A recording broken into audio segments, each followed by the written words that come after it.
అపోస్తల కార్యం 14 వచనాన్ని గమనించాల్సిందిగా నేను కోరుకుంటున్నా.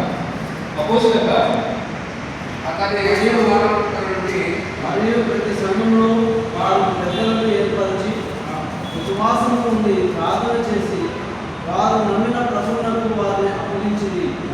తర్వాత పిసిదియా దేశమంతటా సంచరించి పంఫులియాకు వచ్చి మరియు పెర్గేలో వాక్యం బోధించి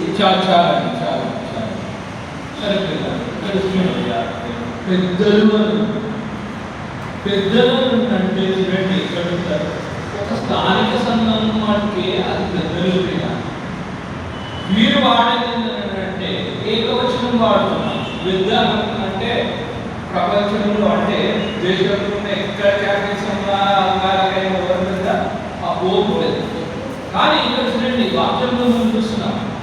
ఇప్పుడు ఒక ఉదాహరణ మనం చూస్తున్నాం. భూత్పూర్ సంఘము విడుదల సంఘంలో ఉన్న క్రీస్తు సంఘం గురించి మనం మాట్లాడుతున్నాం. ఇప్పుడు మన దైవ సేవకుడు మన రాజగోపాల్ గారు ఆ భూత్పూర్లో సేవకుడు, ఆయనతో పాటు ఇంకా వాళ్ళ పెద్దలు ఉండొచ్చు. అది ఎప్పుడైనా ఎవరికి భూత్పూర్కి మట్టి అది అద్భుతమైన ఇక్కడ చర్చల్లో ఉన్నదానికి ఇప్పుడు చూడండి. అదే విధంగా మనం చూస్తున్నాం ఏంటంటే చర్చల్లో ఉన్న స్థానికంగా మా నాన్నతో పాటు ఇద్దరు ఒక జీసామిలు కానీ ఎవరైనా ఉండొచ్చు. చూడండి ఏదైనా కానీ మీరు చూస్తే బహువచనం అనేది వాడబడిన పెద్దలు ఉండాలి. ఆ పెద్దలు దేనికి వారు ఆ స్థానికంగా ఉన్న సంఘం బట్టికే కాదు, ఏదైనా కానీ ఆ స్థానికంగా ఉన్న సంఘం బట్టి. ఇప్పుడు చూడండి ఇదే విషయాన్ని మనం గమనించినట్టు మొదటి కొరింథీ పత్రిక 1వ అధ్యాయం 2వ వచనాన్ని మనం గమనిస్తాం, చదువుతాం. కొరింథీయులున్న దేవుని సంఘములకు అనగా క్రీస్తు యేసునందు పరిశుద్ధపరచబడిన వారై పరిశుద్ధులుగా ఉండుటకు పిలువబడిన వారికి వారికి మనకు ప్రభువుగా ఉన్న మన ప్రభువైన యేసుక్రీస్తు నామమున ప్రతి స్థలంలో ప్రార్థించు వారందరికీ శుభమని చెప్పి రాయినది. మన తండ్రి అయిన దేవుని నుండి ప్రభువైన యేసుక్రీస్తు నుండి కృపా సమాధానములు కలుగుగాక. క్రీస్తు యేసునందు మీకు అనుగ్రహింపబడిన దేవుని కృపను చూచి ఈ విషయమై నా దేవునికి ఎల్లప్పుడూ కృతజ్ఞతాస్తుతులు చెల్లించుచున్నాను. క్రీస్తును గురించిన సాక్ష్యం మీలో స్థిరపరచబడినందున ఆయన యందు మీరు ప్రతి విషయంలోనూ అనగా సమస్త ఉపదేశంలోనూ సమస్త జ్ఞానంలోనూ ఐశ్వర్యవంతులైంది కనుక ఏ కృపావరమునందును లోపము లేక మీరు మన ప్రభువైన యేసుక్రీస్తు ప్రత్యక్షత కొరకు ఎదురుచూచుచున్నారు. మన ప్రభువైన యేసుక్రీస్తు దినమందు మీరు నిరపరాధులై ఉన్నట్లు అంతము వరకు ఆయన ఇదే విషయాన్ని మనం గమనించినట్టయితే ఇదే విషయాలను మరి పౌరులు ఇది మరి ఫిలిప్పీన్ల సంఘం వారితో ఇదంతా కూడా ఇక్కడ రాయబడి ఉందని చూస్తున్నాం. ఫిలిప్పీన్ల సంఘం వారు ఫిలిప్పీ పత్రిక 1వ వచనంకి తెలియజేస్తుందండి. ఫిలిప్పీలో ఉన్న క్రీస్తు యేసునందరి సకల పరిశుద్ధులకును అధ్యక్షులకును ప్రచారకులకును క్రీస్తు యేసు దాసులైన పౌలు తిమోతియును శుభమని చెప్పి రాయినది. చాలండి. ఫిలిప్పీ పత్రిక 1వ అధ్యాయం 1వ వచనంలో అపోస్తుడైనటువంటి పౌలు అక్కడ ఏమంటున్నాడు, ఫిలిప్పీలో ఉన్న క్రీస్తు యేసునందరి సకల పరిశుద్ధులకును అధ్యక్షులు అంటే ఎవరు? పెద్దలై ఉంటున్నారు. తిమోతికి రాయబడిన 14 అంటాడు సంఘ పెద్ద అధ్యక్షుడు కావాలనే కదా అతడు దొడ్డమని అపేక్షించు. మరి ఇంకేమన్నాడు? పరిచారకులు అన్నాడు. పరిచారకులు మరి యేసుక్రీస్తు దాసులైన పౌలులు తిమోతి శుభమని చెప్పి ఫిలిప్పీయుల సంఘం వారికి ఎవరెవరు ఉన్నారనేది పెద్దలు కలిసి ఫిలిప్పీ సంఘంలో ఉన్నారు కూడా అక్కడ ఎవరంటే ఎవరున్నారు? నాకు పెద్దలున్నారు. పరిచారకులు ఉన్నారు. ఇదే విషయంలో మనము అపోస్తల కార్యం 14వ అధ్యాయం 22-23 వచనంలో చూసినాం. ఏమని చూసినాము? పెద్దలు అని అన్నాడు. ఇక్కడ కూడా బహువచనమై ఉన్నారు. ఇక్కడ ఈ పెద్దలు ఎక్కడక ఫిలిప్పీయుల సంఘం మాటకే వీరెవరు? పెద్దలు.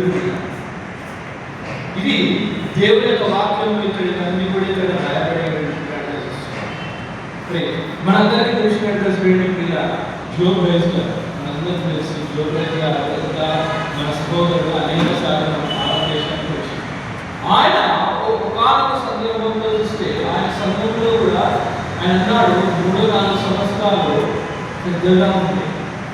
అంటే చూడండి, ఆయనతో పాటు ఉంటే తోటి పెద్దలు కూడా ఉండే. తర్వాత ఏమైనా అంతా మనకు తెలియదు, కానీ ఇప్పుడు కేవలం దేవసేవకులే. ఇదంతా కూడా చూడండి, ఇలాగా దీనికి బైబిల్ అనుమతి, బైబిల్ అధికారం అనేది ఇవ్వబడాలి. ఇది చూడండి, సంఘంలో కానీ ఏది కానీ చూడండి, మానవుల యొక్క తలపులతో కానీ, మానవుల యొక్క సిద్ధాంతాలతో కానీ, మానవుల యొక్క ఆలోచనలతో ఇదంతా నడపబడదు. వాక్యం చూడండి, బైబిల్ అనుమతి అనేది ఉందా? ఇక్కడ బైబిల్ ఏమన్నా అనుమతిస్తున్నది? పెద్దలను అనుమతిస్తున్నది. ఒక పెద్ద అంటే ఇప్పుడు చూడండి, మరి ఒక విషయం మనం చూస్తే మన గాలిపంతమే కానీ పెద్దోడి మొత్తం క్రీస్తు సంఘంలో ఏమంటే పెద్ద రాలేడు. ఎక్కడ పెద్ద అవుతాడు? ఊరు క్రీస్తు సంఘంలో అక్కడ పెద్ద చూస్తున్నాం.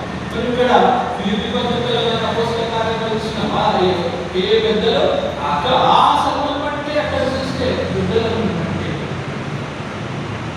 అయితే ఇవన్నీ కూడా చూడండి, మీరంతా ఏం చేసినారు? ఈ పోపన్న వాళ్ళని చూస్తే చరిత్ర కూడా ఉన్నారు. ఎవరైనా తప్పు చేస్తే ఏం చేయాలా? అతను చెవులో పోయి చెప్పాలి. చెవులో పోయి చెప్తే ఈరోజు ఒక విచారం చేస్తే నాకు ఇంత 10 రూపాయలకి పాపంలో చెల్లించినాను ఉన్నాడు. మరి ఇదంతా చూడండి, మీరు వాక్యంలో కూడా చూస్తున్నాము. ఎవ్వరు కూడా పెద్దలు ఎవ్వరు అట్లా చేయలేదు కూడా. వారికి బాధ్యత చేసిన మనం అంతా కూడా చూసినాం. ఇదంతా బహువచనాన్ని మనం చూసినాం. మరి అందువరకు ఇదంతా కూడా ఏమైతున్నది? వాక్యానికి మొత్తం వ్యతిరేకమైన చూడండి. ఇంకొకటి, కొందరు వాళ్ళు ఏమంటారంటే, కోపనంటే చరిత్రాత్మకంగా మనం చూస్తున్నాము. మొదటి బోనిఫెస్ అంటే 606లో వచ్చినాడు. వీరేమంటారంటే పేదలు మొదటి కోపనని అన్నమాట. పేదలు అంటే శిష్యుడు అయినటువంటి పేదలు, మరి 12 శిష్యులు మత్తయి సువార్త 16 వచనాన్ని తీసి కొందరు తప్పుగా అర్థం చేసుకుంటున్నారు. కానీ దేవుడు క్రీస్తు ఏమన్నాడు? మరియు పేదలు ఏమన్నాడు? ఈ బండ మీద దాసులను కట్టెలను పరలోక చావులో నీ కాలంలో రేపబడుతున్నాడు. వారు నీ కాలంలో రేపబడతారు. ఇదన్నీ కూడా ఇక్కడ చూస్తే ఇది వాక్యానుసారమైనది కాదు. చూసినట్టయితే మరి దేవుడి వాక్యం ఇక్కడ మనం చూస్తున్నాము. మరి కొందరు ఇట్లా ఇక్కడ చారిత్రాత్మకంగా ఇక్కడ చూస్తే అసలు 606 క్రీస్తు చెప్తాము. 606లో ఆ మొదటి పోపును చూసినాం. మళ్ళీ పేదలు పోపాడు. ఇక్కడ 7 కూడా ఏది మాటలు ఏవి కూడా కలుస్తలేవు. మరి ఈ మాటలు అసలు చూడండి, వాక్యంలోనే దేవుడు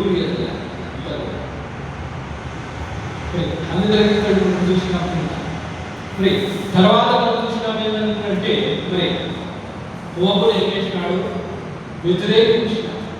వ్యతిరేకించిన తర్వాతనే ఎవరు వచ్చినప్పుడు లేదా ప్రొటెస్టెంట్స్ వచ్చినారు. ఈరోజు చూడండి, మనందరం తెలుసు ప్రొటెస్టెంట్స్ అంటే ఎవరు? ప్రొటెస్టెంట్స్ అంటే మనం ఎవరిని? పోపు. అంటే మార్టిన్ లూథర్ ఎప్పుడైతే చూడండి ఈ పోపుకు ఉన్న అది పోపు అసలు పాపములను క్షమించడానికి ఎట్లయితే పత్రాలు ఇచ్చినాడో వాక్యాన్ని చదువుతున్నాడు. వాక్యాన్ని చదివినప్పుడు ఏమన్నాడు? అసలు క్షమించేది ఎవరు? పాపములను క్షమించేది ఎవరు?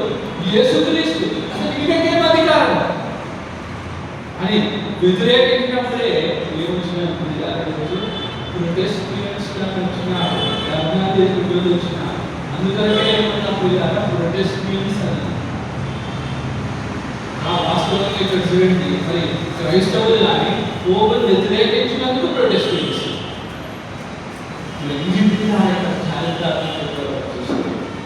మరి పోపు మరి ఆరంభం చూసినాం. రెండోది చూస్తే అంటే పోపు విషయంలో చూసినాం. పోపు ఇక్కడ చూస్తే మొత్తము పోపు ఏంటంటే అసలు సంఘము ఆయన లేని నడవదు.